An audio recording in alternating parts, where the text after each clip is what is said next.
Everyone, আজকে একটা একদমই অন্যরকম ব্লগ নিয়ে তোমাদের কাছে হাজির হয়েছি। আর আজকের এই ব্লগটা না, আমার পুরো ভিডিওটা হচ্ছে আমার মেয়ের জন্য। আসলে ও অনেক দিন ধরে বলছিল যে মা একটু কেক বানিয়ে দাও, কিন্তু আমি তো একেবারে একদম কেক বানাতে তো ওস্তাদ, জীবনে কোনো দিনও বানাইনি। আর দেখো, এর জন্য দুপুরবেলা খাওয়া দাওয়া করে শীত ঘুম না দিয়ে বসে পড়েছি সব আলিশি টালিশি দূর করে কেক বানাতে। আর তার আগে তো ইউটিউবের রীতিমতো আমি একেবারে মুখস্থ করে নিয়েছি যে কি করে বানাতে হয়, কারণ সত্যি কথা বলতে কি কোনো দিনও আমি কেক বানাইনি।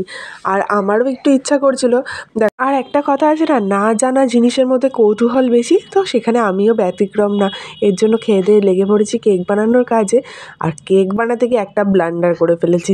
সেটা কী ব্লান্ডার করেছি সেটা তোমরা ভিডিওর দেখো, তাহলেই বুঝতে পারবে। দেখো, এখানে এর জন্য একটা কাচের বোল নিয়ে নিয়েছি, অনেক মানে কেরামতি দেখিয়েছি আর কি। সেখানে দুটো ডিম দিয়েছি, আর এখানে 1 কাপ মতো চিনি দিতে হবে। আমি এখানে হাফ কাপ থেকে একটু বেশি দিয়েছি, কারণ আমার চিনি আর তেল খাওয়ার ভীষণ অনীহা।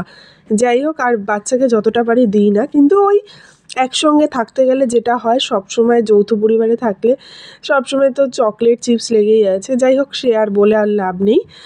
আর এখানে একটা ব্লান্ডার যেটা করেছি সেটা শুনলে তোমরা এখনই ভিডিওটা এখানে দেখা বন্ধ করে দেবে। তো আমার শাশুড়ি মা রাত্রেবেলা পরোটা রান্না করবে বলে এখানে আটা আর ময়দা একসঙ্গে মিশিয়ে রেখেছে। আর ময়দার কৌটোতে অল্পই ময়দা ছিল, আমি জানি যে পুরোটাই ময়দা। তো এর মধ্যে আটা আর ময়দা মিশানো, আমি তো সেটাই দিয়ে দিয়েছি। এবার কি হয়েছে সেটা তোমাদের একটু পরেই বলবো। তো যাই হোক, সমস্ত এর মধ্যে একটু ভ্যানিলা এসেন্সও দিয়েছি। তারপরে বেকিং পাউডারটা দিতে একদমই ভুলে গেছি। আসলে পাকা রাঁধুনি, তার মধ্যে মেয়ে সমানে দুষ্টুমি করে যাচ্ছে। আর এখানে দেখো একটা প্রিহিট বসাতেও দিয়ে দিয়েছি। তো আর এদিকে দেখো একটা অ্যালুমিনিয়ামের পাত্র নিয়েছি। আর আমার কাছে তো বাটার পেপার কিছু ছিল না, তোমাদের কাছে না থাকলেও সমস্যা নেই। এভাবে একটু তেল মাখিয়ে নেবে, তার উপর একটু ময়দা ছড়িয়ে দেবে, আর এক্সট্রা ময়দাটা সেটা একটু ফেলে দেবে।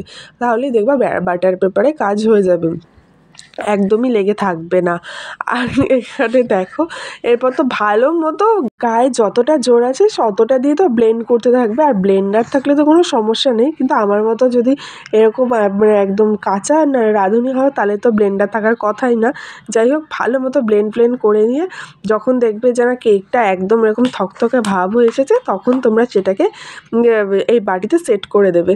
আর এখানে দেখো একটা স্ট্যান্ড রেখেছি খাবার রাখার, কিন্তু স্ট্যান্ডটা না এত বড় হয়ে গেছে, তো সেখানে আর হচ্ছিল না বলে আবার সেটাকে সরিয়ে আমাদের গ্যাসের ভেতরে যে ওভেনের থাকে, তো সেটা দিয়েছি। দেখো, এখন খুব অনায়াসে ঢাকনাটা দিয়ে ঢেকে গেছে। আর এখানে তো আমার মেয়ে আবার কিশমিশ কাজু বাদাম কিছু খেতে চায় না, তো এর জন্য আমি আর কাজু বাদাম দিইনি, কটা কিশমিশ দিয়েছি। তো এইভাবে কেকটাকে মোটামুটি আধ ঘন্টা মতো বেক করেছি। কিন্তু এটা এই আধ ঘন্টার বেশি যেন না হয়, তাহলে কিন্তু কেকটা নিচের দিক দিয়ে লেগে যেতে পারে, যেটা আমার হয়েছে। এরপর হওয়ার পর দেখো কেকটা অলরেডি হয়ে এসেছে। তো এই হলো কেকের ফাইনাল লুক। খেতে কিন্তু বেশ ভালোই হয়েছে, কিন্তু না মানে ভ্যানিলার একটা গন্ধ বেরোচ্ছে। কিন্তু ব্যাপারটা হয়ে গেছে, এটা আটা দেওয়া, যে আটার গন্ধটাও বেরোচ্ছে সাথে।